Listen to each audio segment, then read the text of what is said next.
How you doing? Good. I'm Justin. I'm Kim. You look amazing. That's what made me come over here. I'm assuming you got a boyfriend or something, right? I'm actually searching for a client gift. What you gonna get him these? You gonna get him these shit? I like you. Don't like these? Nah. You said name Kim? Mm-hmm. Where you from? You from here? I'm from Florida. What do you do?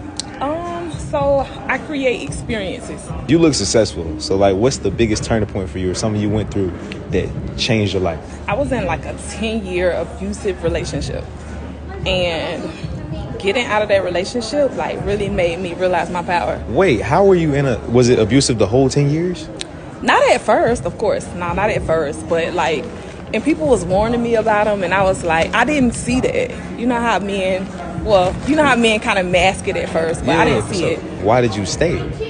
Because I would say I stayed because he kept telling me like something's wrong with you, and so I believed it, and so I was thinking like, if I leave him, like I'm not really gonna be able to find anybody else. Like let me just make this work, and so God does things. There was nothing left for this man to do to me. So really, oh yeah, wow. I ended up having to move on, and man, life better now.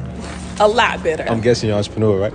I'm an entrepreneur. Mm-hmm. When did you have a job, or if you had a job, what were you? So I always wanted to be a teacher. So I became a teacher, and I wasn't able to really get anything else on my vision board. Teacher, the house, the car. I'm like, the checks is like, what else? Yeah. So you love what you did, but it just didn't pay you enough to achieve the goals that you had for yourself. Yep.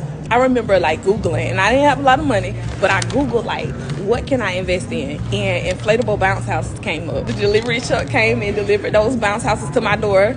I ain't have a truck.